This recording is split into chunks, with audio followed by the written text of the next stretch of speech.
थौदो रिमिनानि हाल सालखौ नोंथांमोनाबो खबर लाफादो आंजों लोगोसे दा आं रिमिना मोनाव मोनफैनाय लोगो लोगो आं माने रिमिनानो माने मा होनो आयंआ आपेल लेमनानै होदोंमोन ना स' आं रिमिनानो गिबियावनो आपेलखौ लेमनानै होग्रोनोसै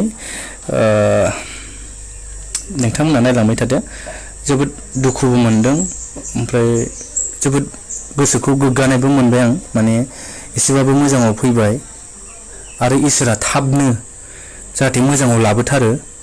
गावनि गोग्गो देहायाव फैफिनथों आं बेखौ इसोरनिसिम आरोबाव फिन गोसो गोरबोजों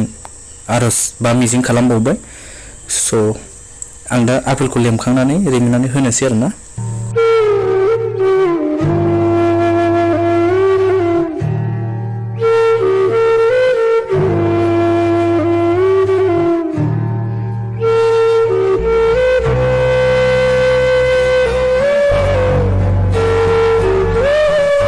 हेलो सिस्टर माबोरै दा एसे रिलिफआव दङ दा आदसा गिबियावनो नोंथांमोना रिमिनानि माबाखौ नायनानै लाग्रोदो फुल लुक्सखौ एसे खमायदों ओरैनो दा माबायदि मोनदों दा एसे रिलिफआवनो दङ ओमफ्राय रेस्ट लाबाय थानांगौ आरो आदसा ओमफ्राय मेङो न'आव माब्ला फैया न'आव दाखालि हराव मोनफैदों आदसा 11टायाव मोनफैदों आरो ओमफ्राय दा नैयाव किडनि थानायावहाय बिखुङा सायो आरो नंगौ ओमफ्राय उन्दुनानै थानांगौ आरो साबा जिरायबाय थानो हाया बारा गसंबाय थानो हाया खस्थ' खालामनो हाया आरो बारा दा ओमफ्राय ओरैनो बे बेमारजों माबा नांनाया भुगिनांनाया जेनेबा माब्ला जाजेना आंथ' बेमारखौथ' फार्स्टआव मिथियाखैमोन बेबायदि बेमार जादों होननानै 7 मेआवहाय इलेक्सन जादोंमोनथ' आंथ' क'क्राझारावसो दंमोन गारिया बन्द जायो नालाय बेनिखायनो आङो 4 मेआवनो न'आव फैखादोंमोन जेब्ला न'आव फैयो अब्ला गोलाव गारि ट्रेभेल खालामनाय आथिङा बुबोदों आरो ओमफ्राय आं सानदों गारि गाखोनायखाय बास गाखोनायखाय बुदों बिदिनो थादों आरो आङो ओमफ्राय उनावहाय इयावनो नायदों मेडिकेलावबो बिदिनो आंखौ टेस्ट खालामाखै आरोना मोसौफोरावहाय जेबो टेस्ट खालामनानै नायाखै मुलि हरग्रोदों ओमफ्राय हामाखै आरो बेफोर खाथियाखै बिदिनो मोखाङाबो बुयो गोदोनायाबो बुयो हामो सेनफिनो ओमफ्राय बिदिनो आङो क'क्राझारावबो थांफिनबाय भट होनानै बेयाव न'आव थांनायाव एसे सेमदोंमोन सेमनायखाय आङो न'आव क'क्राझाराव थांबाय मुलिफोरखौबो लानानै ओमफ्राय थांग्रोमोन दा बुलांलायबाय आरो आखाइफोराबो बुबाय ओमफ्राय आथिंफोराबो बिराद बुदों आरो ओमफ्राय हरावहाय बारा जाबाय गोदोनायाबो बुबाय गोदोना बुबाथाय नांथा मोनो हरावहाय आं उन्दुनो हायाखै आरो नांथाबाय थादों खस्थ' मोनदों ओमफ्राय अखानायैनो आङो मेडिकेल कलेजाव नायजाबाय ब्लाड टेस्ट खालामजाबाय ओमफ्राय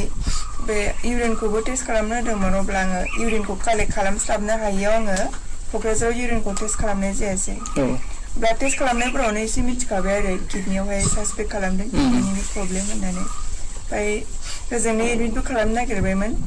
नाथाय होजों रावबो गैया नालाय न'आवहाय लेंहरबाय थानानै बेवहाय मुसलपुरावहाय नायजाबाय आरो बेवहाय इउरिन टेस्ट खालामनायाव ओमफ्राय मिथिबाय आरो बेमारा किडनिनि नेफ्रटिक सिन्ड्रम जादों होननानै ओमफ्राय इयावनो नायनो नागिरदोंमोन खिन्थु उनावहाय एसे बारा जानायखाय आंखौ जिएमसियावहाय ट्रेन्सफार खालामनाय जादों जिएमसियाव माब्ला लाङो नोंखौ जिएमसियाव आंखौहाय 13आवहाय लांनाय जादोंमोन 13 मे आदसा 13 मेनिफ्राय ओमफ्राय दाख्लै लाबोबायना खैदिन थाहैखो गुवाहाटियाव ओरैनो 6 days थादों 6 days आदसा बेयावबो आरो बेनि रिपर्टफोरखौ नायजोबा नालाय गोदान टेस्ट खालामजोबफिनो बेयावनो टाइम लादों आरो ओमफ्राय किडनिनि जे प्रब्लेम ओमफ्राय बेयो मा किडनि बायदि मोननै थायोना ओमफ्राय मोनसेल' ना ओरैनो माने आंना दा बिदि लाइनाव थांथ'वाखै माने डेमेज जाथ'वाखै आरो खिन्थु बे दा फार्स्ट स्टेजआवहायनो बेखौ फाहामना लायाबा डेमेजाव थांगोन आरो जों थांनायावहाय मा रिपर्टफोरखौ थाब मोना मोनसे रिपर्ट मोननो थाखाय जुदि आं जिएमसियावनो खालामनायमोनबा बेखौहाय टेस्टखौ अब्ला 15 दिन टाइम नांगौमोन रिपर्ट 15 दिन मोनसे रिपर्टनि थाखायनो ओमफ्राय खालामबाय नोंसोरो बाहेरायावहाय टेस्ट खालामोबा साननैनि उनावहाय मोनफैगोन ओमफ्राय आरो बाहेराव खालामबाथ' आरो फैसा नांलायबाय फैसानि गोनांथि फैसाया बुरजा आरो फैसा बिदि बारा गैखायामोन नालाय बेयावनो एसे टेक जानानै ओमफ्राय आं मोनसे रिल्स भिडिअनि गेजेरजों रायजो राजाफोरखौ एसे अनसुंथाइ हरगोन खोमा साननानै रिल्स भिडिअ बानायब्रबबाय आरो आङो ओमफ्राय प्राइभेटावहाय आङो टेस्टखौ खालामनाय जादों नङाबा आङो गोबां नेबावनांगौमोन आरो बे बेमारखौ आरोबाव मिथिबावनो थाखाय ओमफ्राय दा आङो एसेबां आंखौ हेल्प खालामगोन आङो बेबायदि सानाखैमोन आंनि दा मोनसे बे रिल्सआनो गोबां सुबुंफोरा आंखौहाय मदद होबाय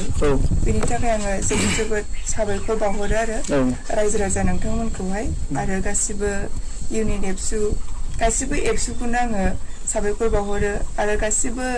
सोद्रोमाफोरखौनो आं साबायखर बावहरो लोगोसे इउनिभारसिटि कलेज बेफोरबो आंखौ गोबां मदद खालामहरदों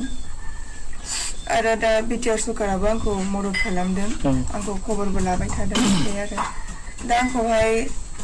बाय'प्सि टेस्ट खालामनो होदोंमोन जाय टेस्टआ डक्टरानो होनखादों रिस्कि होननानै ओमफ्राय रिस्कि नालाय जोंबोथ' गिगोन आंबो पेशेन्टआ गिबाय ओमफ्राय दा डक्टरा साजेस्ट खालामदों 15 डेजनि थाखाय नोंसोरो मेडिसिन जाहैथ'नो हागोन रेस्ट लानानै बेनि उनाव चेकआपआव फैफिननांगौ आरो चेकआपआव ओरैनो खैदिन थांनो होदों दा 15 डेजनि उनावहाय 15 डेजनि उनाव आदसा ओमफ्राय दा आङो नैबे मुसुलफोरावहाय डक्टरजों एसे लोगो मोजां जाबाय आंखौ जाय नायदोंमोन जाय जिएमसिआव थिनहरदोंमोन बेजोंबो आङो साजेस्ट लागासिनो दङ बेजोंहाय आङो साननै सानथामनि उनावहाय नायजाबाय थागोन आरो इउरिनखौहाय एसे टेस्ट खालामबा मिथिसिनो नालाय बेनि गेजेरजोंनो आंबो गासैबो सिस्टारखौ जा हेल्प खालामबाय जा थाइसे थाइनै हरनानै बिनि जानानै आंबो रोजा रोजा साबायखर बावबाय स' थेंक इउ स' माच बिनानावखौ माने अननायनि थाखाय मा होनबावनो आरो